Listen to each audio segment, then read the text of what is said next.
We got Native Land Pod listeners out there. Woo! All right. Right now. Is it weird if I sit right next to you? I didn't want to sit, but I was moving away from you. Rude. Okay. No. Okay. We have other people joining us, so we're spreading it out. Yes, spreading the love, Tiffany Cross. Well, thank you all for listening to the show. We are very, very grateful.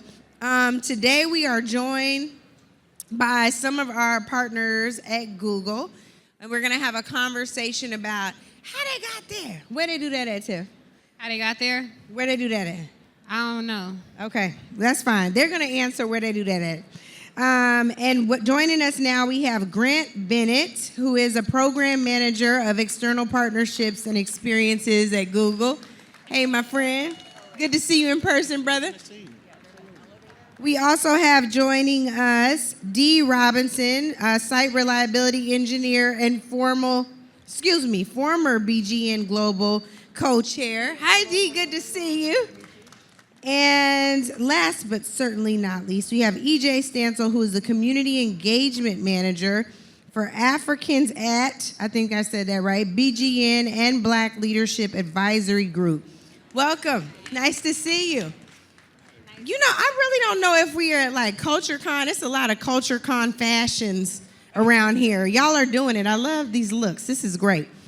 So I want to, well, Tiff, you want to lean in here? Because I've been talking. First of all, I have to say, I was commenting to Angela when we were walking up how amazing it is to see such a large gathering of Black folks at this moment in time where so many of us feel unsafe, and I feel so safe and connected to everybody. So thank you guys for being here.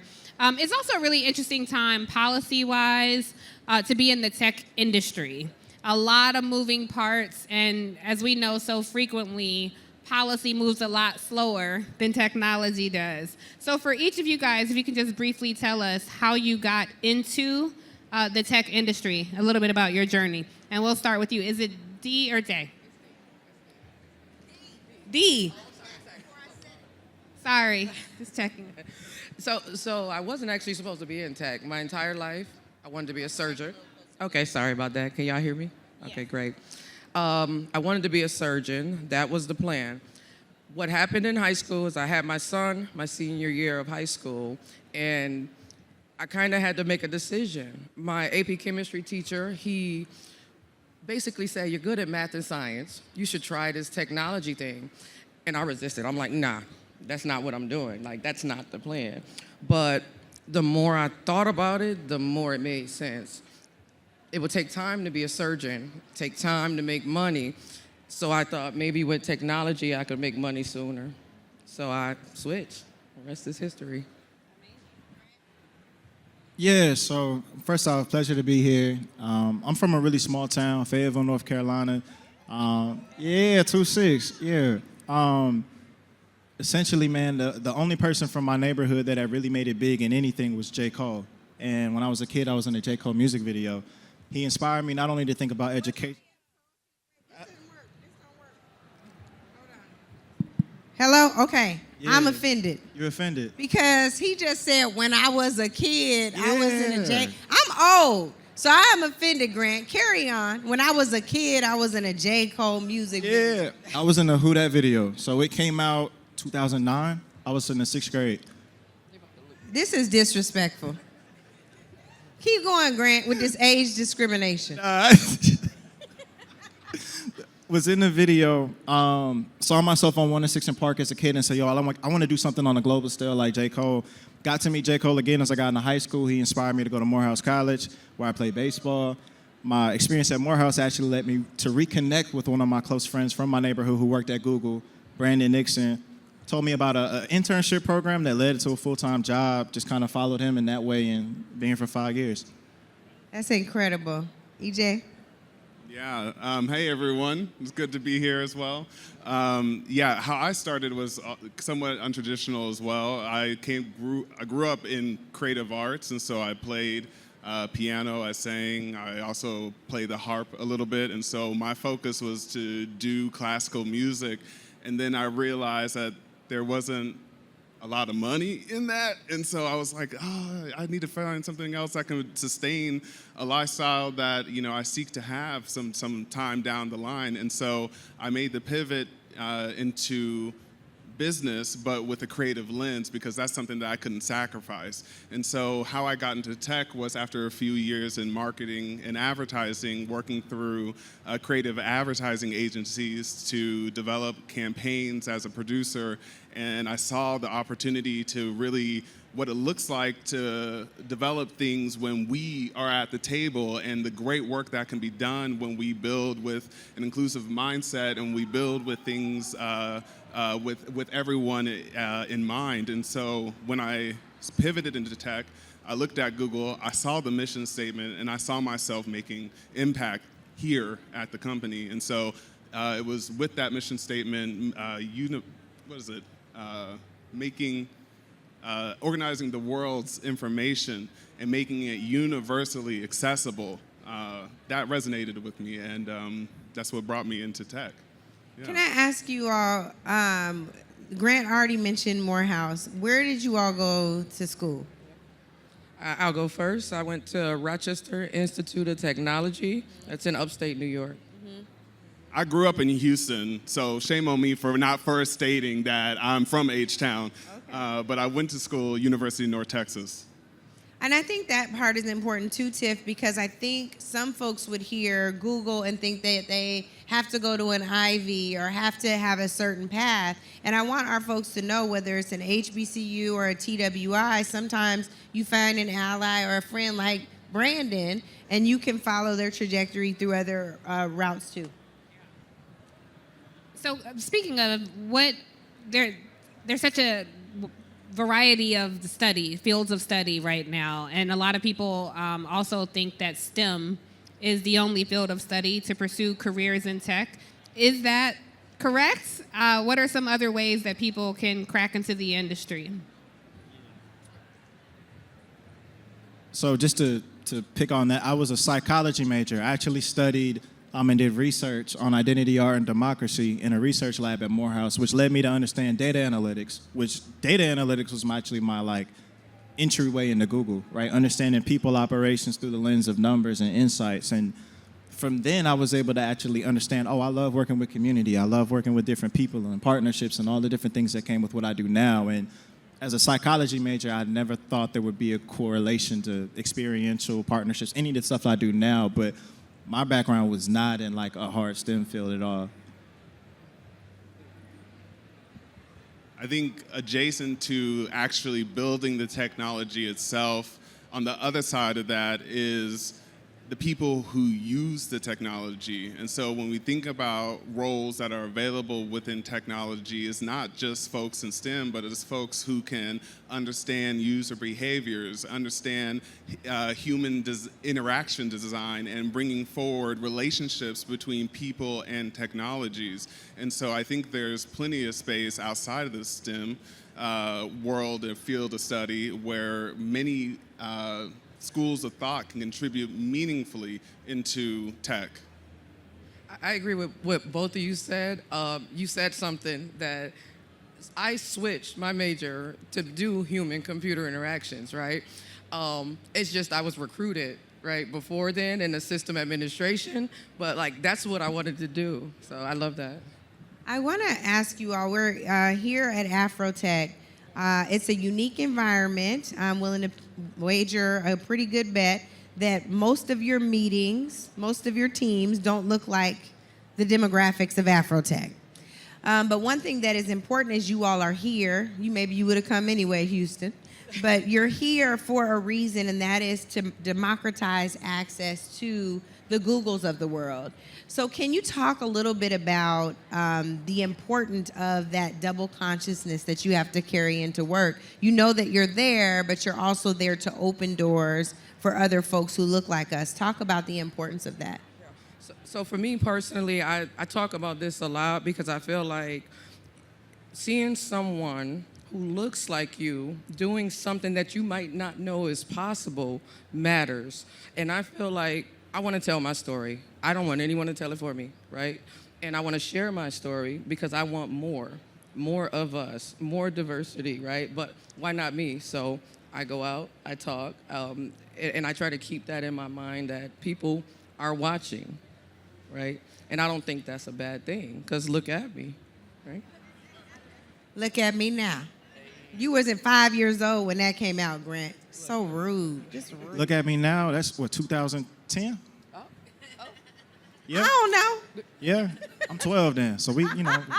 Go ahead, Grant. Go ahead, answer the question. I would lean on my amazing VP, Melanie Parker. And one thing that she always, as a mentor, always lets me know is that we're contributors and consumers of the work that we do. So always approaching the work through the lens of understanding that we play both sides of what goes on with technology, and specifically at Google, being such a behemoth of a company, her leadership in that space, excuse me, is something that ultimately shapes my perspective every time I come into the office. Are there resource groups for the Black folks at Google? And if so, talk about that and why is that important? What does it provide in the space? And as a subtext to that, so often we're under one umbrella, like this is the Black group, but there's diversity among ourselves. So the intersectionality that exists at Google, are there also groups that speak to that? Yes, big yes, big yes. And you know, to kind of go back to your question, Angela, I sit in a unique position where most of my interactions are with us because I serve as the global community engagement manager for our Black Googler network, our Africans at Google employee resource group. We have so many employee resource groups, 17 of them, that identify across a myriad of affinities, from age, from women, gender, parents and caregivers even, mixed folks as well. And so there's a litany of communities at Google that are working to build not just fellowship with one another, which is a critical part of how these communities operate, but also contributing meaningfully to the technologies and the products that we build so that they can work better for everyone that Google touches. We serve billions of people. We gotta have people that reflect the users of our world. And our employee resource groups play a critical role in that, no doubt about it. Yeah. So personally, ERG's vital. In this field, oftentimes you're the only or you're one of few, right? Imposter syndrome is real, and I really don't think it ever goes away, right? The first time I joined a BGN meeting, which is the Black Googler Network, it was like, wow, there's more, right? And we didn't all do the same thing, but you know, we're here. Like, we're here. And belonging matters, and the ERG was like the answer for that.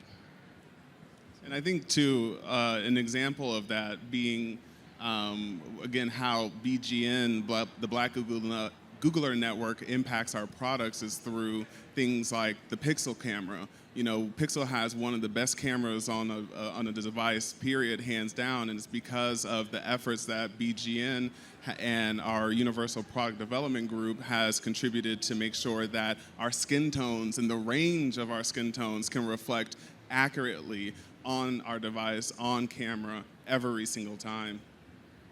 I want to come to you all for one more question, and then I believe we're opening it up for audience questions. Yes. And that is just this. There are folks here, I've been watching the hallways filled, lined up young Black folks trying to get opportunities. For those who might run into you in the hallway and need to find a Brandon grant, what would you say to them about how they should approach you, the questions they should be asking, whether it's you all or someone else they run into, but they need an opportunity and are hungry for it? You see them in their suits lined up with resumes today. What should they be doing, and how should they be approaching you all? So I'll say first, for one, ask about the interview process, especially if we do something you might want to do, but also we're human. So you can ask us about a day in the life, I'll tell you. Yeah, I'm just real big on like being genuine and being authentic and being yourself. So as you're connecting with these different people across all these different organizations, like come as who you are. So when you show up, there is no need to switch or I mean, for me at least, that's probably been the most freeing part of working at Google is the fact that I show up as Grant and like people know me in or outside the company to be the same person. And I think being able, especially as like a young person in the industry, being able to really catalyze that early and be able to move in that way, it can transcend your experience. We're opening it up for questions, yes? Okay. As I pass the mic to you, I would just say if you can share about what you said to get the job at Google. Yeah, I think, authenticity, as it's been mentioned before, I think also, you're here because you're brilliant. You're here because likely you're black at AfroTech. Just be you. Be black and brilliant at the same time, and don't worry about the rest. There's something to also say about the element of play. Have fun. Be joyful. I know the environment is a lot right now. It's really dynamic. It's really a lot to take in and day out. But this is a spot. This is a highlight. Lean into it being a highlight. Bring a smile. Bring some joy. Let that be how you show up and engage, and let the rest go to work. Don't all jump at once. We got right, okay. We'll come to you next, sir. Good afternoon. Thank you all for being here. My name is Will Norwood. I work for Live Nation in procurement. Based on your roles, all the people at Google, what do you look for when you look at partnerships or looking to support different initiatives?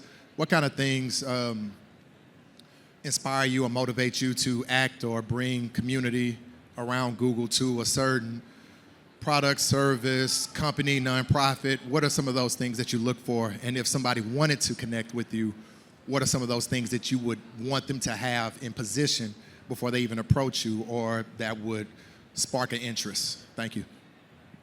Yeah, I can start on this one and pass it to EJ. Someone who works on our Googler engagement, experiential and external partnerships team.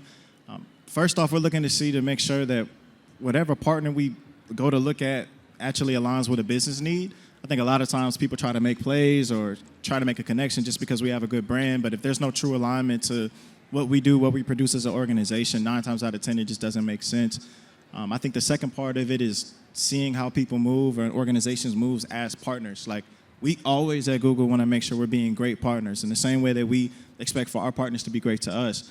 I think the last piece is genuinely comes down to the people, right? Like, at the end of the day, Google doing a partnership with Native Land Pod, it's the people within those organizations that ultimately make that a thing. So I think making sure as we connect as humans, as people, we're able to actually find that through line that can then extend to what the brand attachment might be. Yeah, good Morehouse, my brother.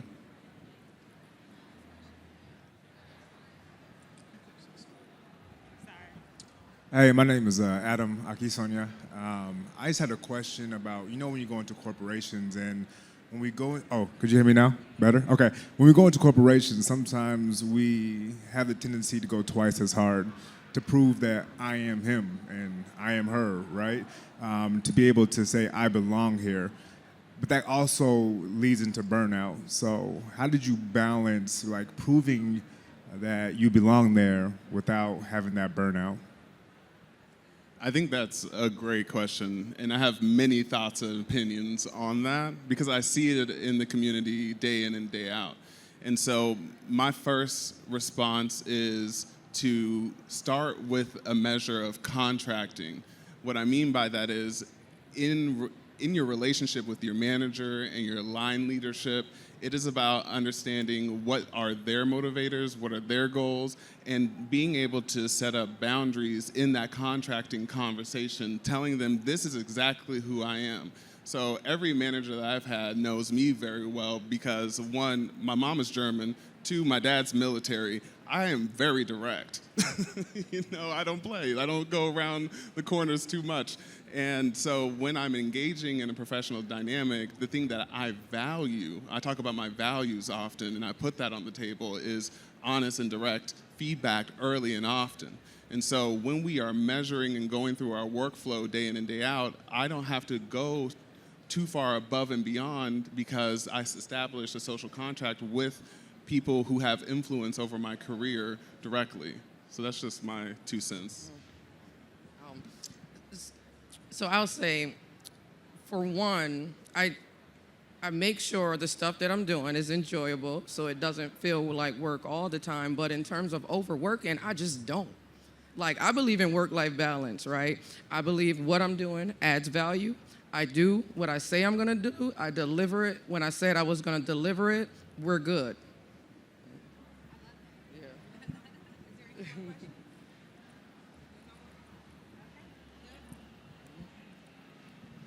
Well, I am so deeply appreciative, one, to you all for the partnership, but two, what I thought was so significant about the opportunity to have this conversation is the folks who you often see on the stage have arrived in some way.